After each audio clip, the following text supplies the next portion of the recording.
mengerjakan tarawih. Biasa sholat malam, kenapa nggak dikerjain sekarang? Apa alasannya teman-teman sekalian? Mungkin banyak orang yang mengatakan itu kan cuma sunnah. Perhatikan, kalimat itu cuma sunnah, buang di lautan. Jangan lagi dipakai mulai sekarang. Kalimat ini teman-teman secara zahirnya benar, tetapi secara hakikinya ini menjauhkan kita dari ibadah. Itu kan cuma sunnah, artinya tidak usah dikerjain. Lalu untuk apa disyariatkan? Ingat, amal sunnah bermanfaat membantu amal wajib kita. Hadis Bukhari menjelaskan masalah itu. Kata Nabi SAW, awal amal dihisab hari kiamat adalah sholat. Kalau sholat baik maka akan membantu yang lain, kalau buruk akan mengganggu yang lain. Dan kalau sholat wajibnya ada yang kurang, mungkin kurang ikhlas, mungkin lupa wudhu, mungkin jumlah rakaatnya kurang, maka Allah berkata kepada para malaikatnya, cari sholat-sholat sunnahnya untuk melengkapkan sholat wajibnya. Berarti fungsi sunnah di sini membantu wajib. Fungsi yang lain adalah hadis juga Bukhari. Kata Nabi SAW, Allah berfirman hadis qudsi, seorang hamba terus mendekatkan diri kepadaku dengan amal-amal sunnah sampai aku mencintainya. Pencipta langit dan bumi mencintainya. Kalau aku mencintainya, maka aku akan menjadi penglihatannya, digunakan untuk melihat, pendengaran digunakan untuk mendengar, tangan digunakan untuk menjamah, dan kaki yang digunakan untuk melangkah. Artinya Allah akan mengontrol dan mengawasi dia karena amal sunnahnya itu. Kenapa nggak dikerjain ini? Apa alasannya? Waswas syaitan udah standar, ngantuklah, inilah, itulah, gulirkan ibadah. Kita kalau bangun malam ngantuk, coba gulirkan, bangun, wudu, zikir, bangun tidur, insya Allah bergulir, tetap sholat. Dan tidak ada orang mati karena bangun sholat malam, dibiasakan. Dan ini memang waktu, kata ulama, ibadah yang paling aman dari riya, sholat tahajud. Karena biasanya kita kerjaan sendirian, gitu kan? Nabi SAW tidak pernah meninggalkan sholat malam walaupun dalam keadaan safar. Ini harus dijaga teman-teman sekalian. Kata Nabi SAW, biasakan sholat malam karena dia kebiasaan orang-orang soleh sebelum kalian. Kita akan membahas judul baru lanjutannya, yaitu keutamaan berdoa dan sholat pada akhir malam. Jadi sebenarnya seperti nyambung dengan bahasan yang sebelumnya ya. Tetapi memang bahasan sebelumnya panjang lebar kita jelaskan keutamaan. Maka kita belum sempat menyelesaikan atau melanjutkan dengan bab ini. Ini bab bisa kita katakan berdiri sendiri dan kita coba akan bahas insya Allah. Hadis yang diangkat oleh penulis, tepatnya hadis nomor 113 atau urutan 113 dari awal mempelajari buku ini dengan sanad sahih.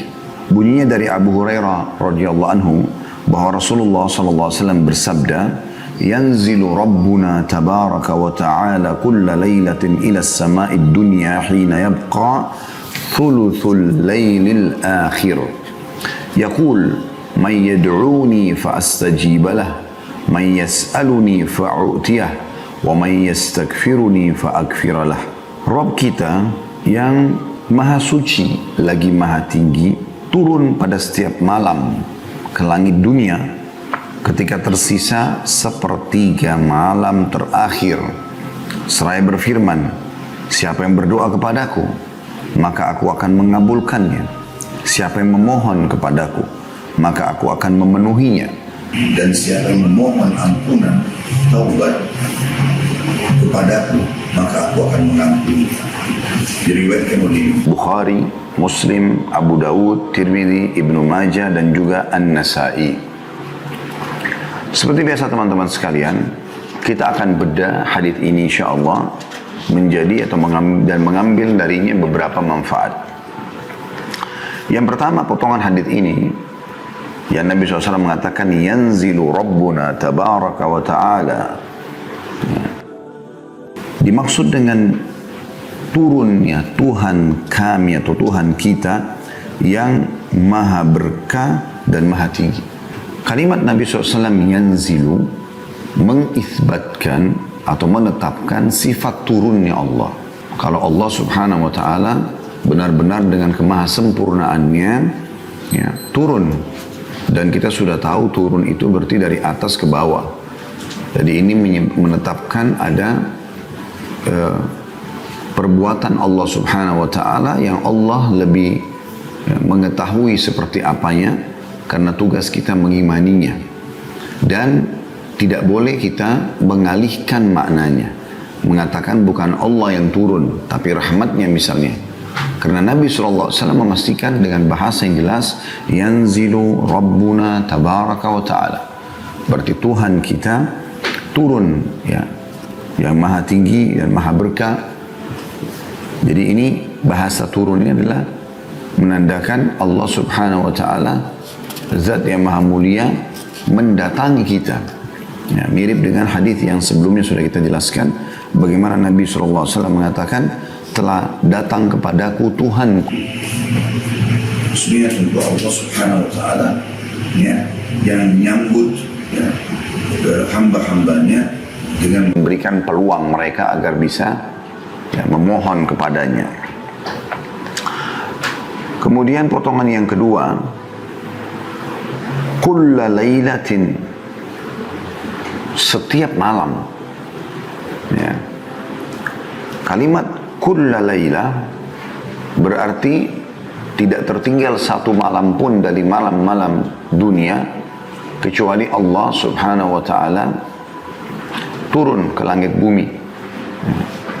Dan ini juga menandakan setiap harinya, setiap malamnya Anda punya peluang untuk bertemu dengan Tuhan Anda, Allah Subhanahu wa ta'ala, untuk bermunajat tentunya kepadanya walaupun tidak melihat secara zat.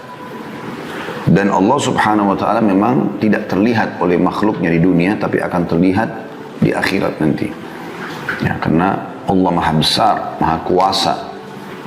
Allah sudah memang memasang hijab antara dia dengan hambanya di dunia ini.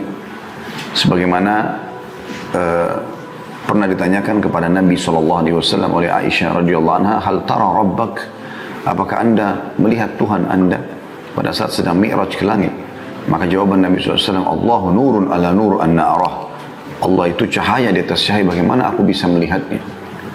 Juga Nabi Musa AS sempat bertanya, memohon kepada Allah agar diperlihatkan atau melihat Allah. Ya. Dia mengatakan, a'udzubillahi minasyaitonirrajim, dalam Al-Quran diceritakan, Rabbi arini anzur ilaik, wahai Tuhanku izinkan aku melihatmu. Qala lan tarani walakin anzur ilal jabal, kau tidak akan pernah bisa melihatku, tapi kalau kau tetap berfikir masalah itu, lihatlah ke gunung-gunung itu. Fa in istaqarra makanahu fasawfa tarani. Kalau gunung-gunung itu bisa menampung, bukan menampung, saya tarik kalimat ini, bisa, ya, menerima kedatangan Allah Subhanahu wa ta'ala, maka kau akan bisa melihatku. Falamma tajalla rabbu lil jabal, pada saat Allah dengan kemahasempurnaannya, ya, ingin datang ke gunung itu, ja'alahu dakka, maka hancur lebur gunung itu. Wa kharra Musa sa'iqa, dan Musa pun akhirnya pingsan. Ya. Pada saat dia terkaget, dia pun bertobat kepada Allah Subhanahu wa ta'ala. Dan Nabi SAW sudah mengatakan dalam sebuah hadis, kalian akan melihat pertama kali Tuhan kalian nanti di mahsyar dalam bentuk cahaya yang terang seperti bulan purnama di malam Lailatul Qadar. Ya. Kemudian kalimat selanjutnya, ila sama'id dunya hina yabqa thuluthul lailil akhir, ke langit dunia pada saat tertinggal sepertiga malam.